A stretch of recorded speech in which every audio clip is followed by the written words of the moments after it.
The Grayson estate in West Haven had the kind of silence that carried weight, the kind that told you every inch of its marble floors, gold fixtures, and high ceilings was designed to make noise feel unwelcome.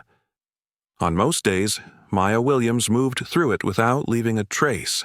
A quiet presence in pressed uniforms, hair pulled back neatly, her steps as light as the dust she swept away. She had been here for 4 years, long enough to understand the unspoken rules. Be efficient, be discreet, and above all, be invisible. But that morning, invisibility was the last thing on her mind. It started in the upstairs playroom, where 6-year-old Elena sat curled up in her favorite armchair, her sneakers dangling above the floor. Normally, she would beam when Maya walked in, chattering about her day or tugging at her sleeve to braid her hair. Today, she looked pale, a kind of grayish pale that made Maya's stomach knot. Her smile was faint, her eyes slow to follow movement. "Elena, you okay, sweetheart?" Maya crouched down, brushing the back of her hand against the little girl's forehead. Damp. Too damp. Elena blinked slowly, then her lips parted as if to speak. But what came was a trembling gasp, followed by her small body going rigid. Her sneakers slipped off the chair as she toppled sideways, her limbs jerking. Panic surged hot through Maya's veins, but her hand stayed steady. "Stay with me," she whispered, lowering Elena onto the carpet. The seizure was violent, her tiny body trembling in a way that made Maya's own breath falter. The intercom on the wall was dead. It had been acting up for days, but no one had bothered to fix it. Maya reached for her phone. Black screen. No charge. She cursed under her breath, her mind spinning through options. The staff SUV was parked in the garage, but she knew where the keys were, locked in the guard booth at the far end of the property. The only other vehicles were Charles Grayson's, each one a luxury piece of machinery with its own climate-controlled garage. Maya had never touched any of them, but this was no ordinary day. She bolted down the hallway with Elena limp in her arms, her heart hammering in rhythm with her footsteps. Every second felt like a theft from the child's future. In the garage, glass cases lined the wall, each containing a key fob like it was a museum piece. 14 minutes.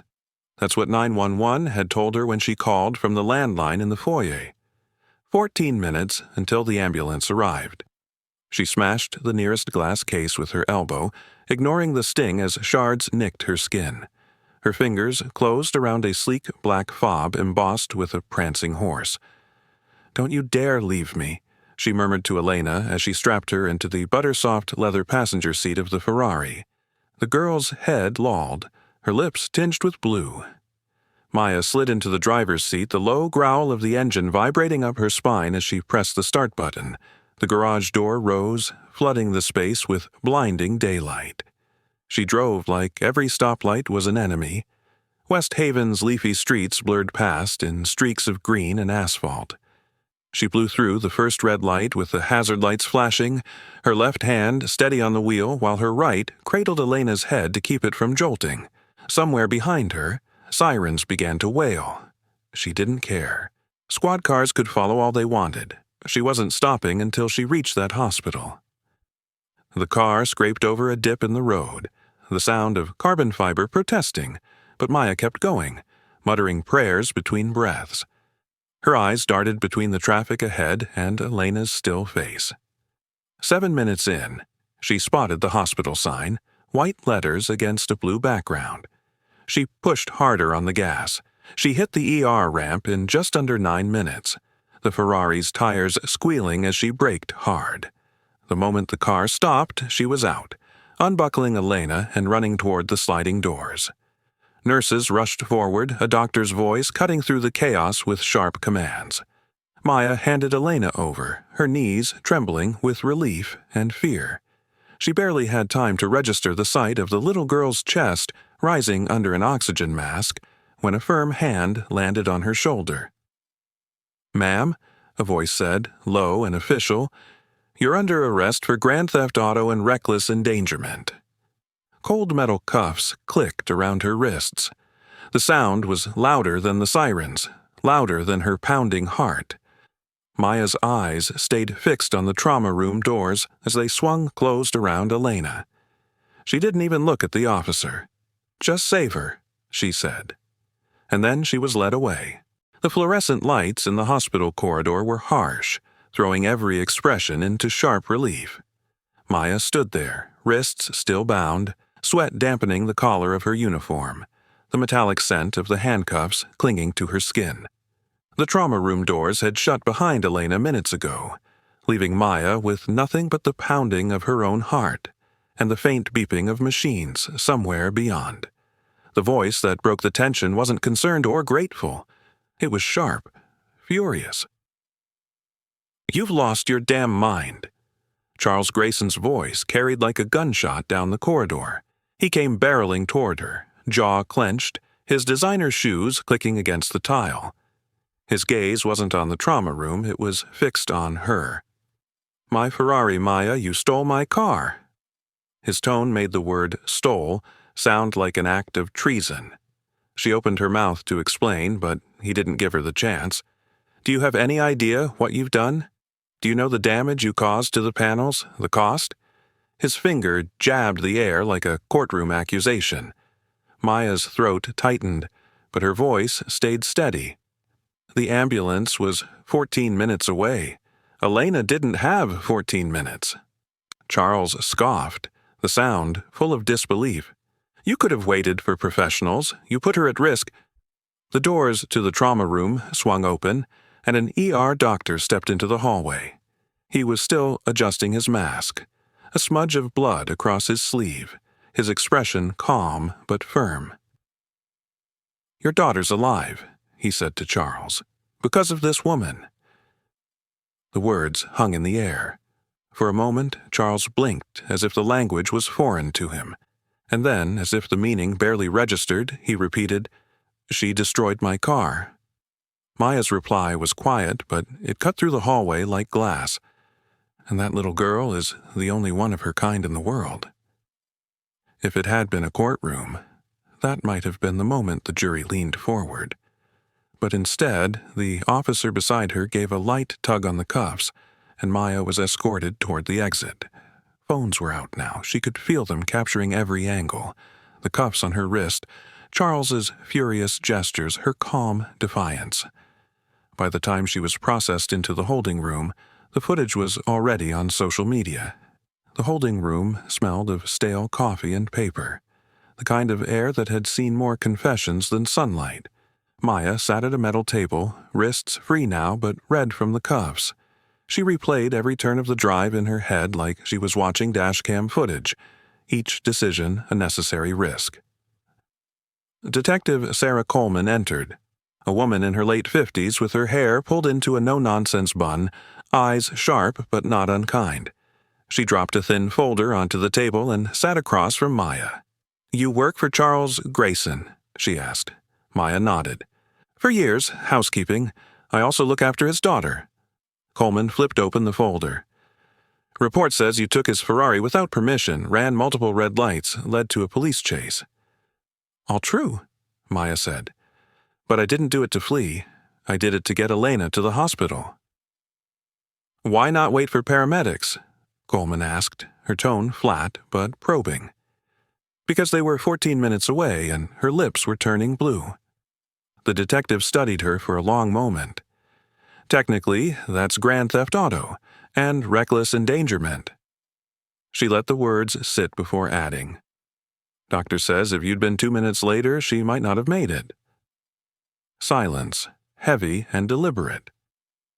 An hour later, Maya was released on the condition that she remain available for questioning. When she stepped out into the cool dusk air, it felt like borrowed freedom. Back at the Grayson estate, Charles was pacing his study, bourbon in hand. His phone buzzed constantly, not with business, but with notifications. The video from the hospital had gone viral, the cuffs, his angry gestures, the word "made" hanging in the air like an insult. The comment sections were brutal. His legal advisor, Carla, leaned against the desk. "She's not pressing charges against you," she said. Charles looked up sharply. "After all that?" She told the police she understood. Carla replied. Said you were scared. Charles stared at her, the bourbon glass frozen in his hand. He didn't know if that was grace or strategy, and he didn't know which one unsettled him more. When Maya stepped back into the Grayson estate for the first time since the hospital, the air felt different. She had returned expecting to be told to leave, her badge deactivated, her things packed up by someone else. Instead, her security card beeped green at the gate. No words from Charles, no written notice, just access. The marble floors were as polished as ever, the scent of fresh lilies in the foyer as strong as the day she'd left. But what had shifted wasn't the building. It was the way people looked at her. Before, the other staff had barely met her eyes. Housekeepers, gardeners, kitchen staff. Everyone knew the unspoken rule: keep your head down. They looked up. Some nodded. One of the gardeners gave her the faintest smile. A cook whispered as she passed, "We saw the video. You did the right thing." That night, in the staff lounge, Maya sat with 3 of the maids over mugs of tea. At first, the talk was about chores and schedules, but soon stories began to surface. Small, careful disclosures at first. The gardener mentioned an injury from lifting heavy pots and never being compensated. A driver talked about hours cut without notice. A nanny described how she'd been yelled at in front of guests over a misunderstanding. Maya listened. She didn't offer promises she couldn't keep. She simply said, "We are the heart of this house, and a house doesn't stand without its heart." It was the first time in years anyone had spoken like that within these walls. The conversation spread. One by one, more staff joined in. They spoke quietly, in corners, in hallways, over late-night coffee. For once, they didn't feel completely alone in their frustrations. Meanwhile, upstairs in his study, Charles was buried in a different kind of conversation. Carla had forwarded him hundreds of emails and letters from West Haven locals, from across the country, even from overseas. A single mother in Michigan wrote about working 3 jobs and how Maya's story had given her hope. A retired nurse from Florida sent a handwritten letter thanking him for finally seeing the people who keep your world running. At first, he read them with detachment, his mind still circling around the damage to the Ferrari. But somewhere between the 10th and the 50th letter, something in him shifted. These weren't just strangers taking sides. These were real people describing struggles he'd never considered.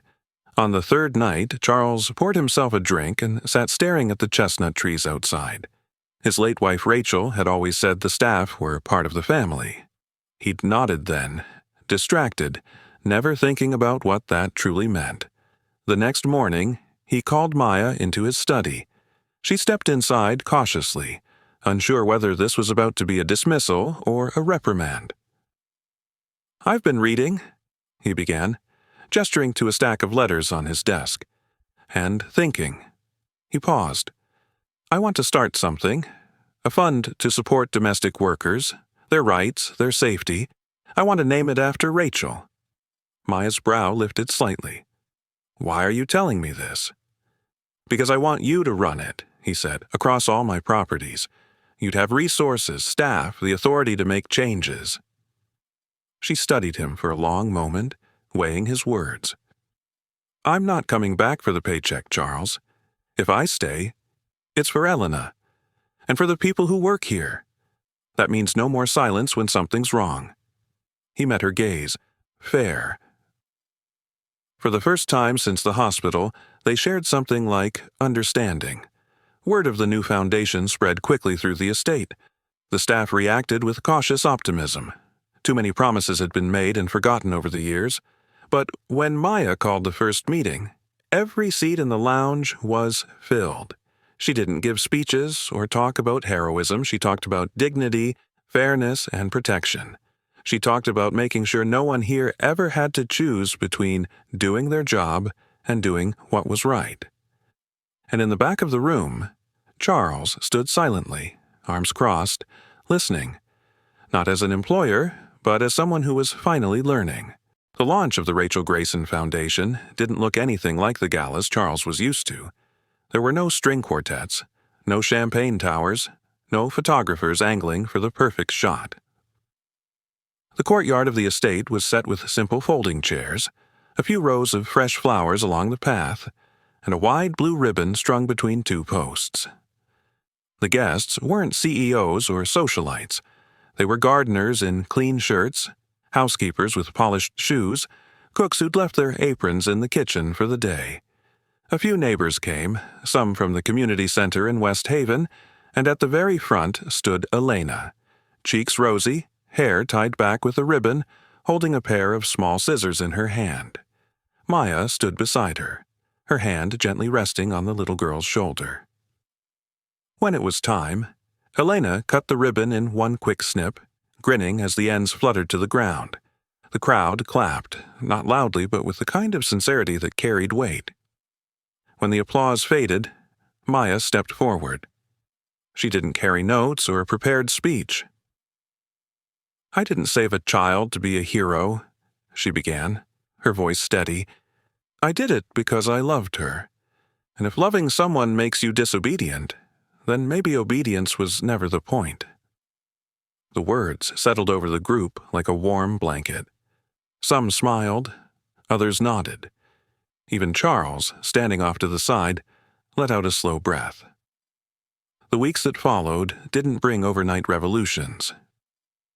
Change came in quieter ways. In the kitchen, a cook spoke up about unfair shifts and was met with a real conversation instead of dismissal. The head gardener started asking for volunteers instead of assigning tasks without warning. In the hallways, staff began greeting each other without the guarded looks that had been the norm for years. The estate itself began to feel different. The rose garden, once a showpiece for guests, became a space where gardeners, nannies, and drivers sat together on benches during breaks. Laughter started to thread itself into the rhythm of the day. One afternoon, Elena approached Maya with a small sapling in her hands.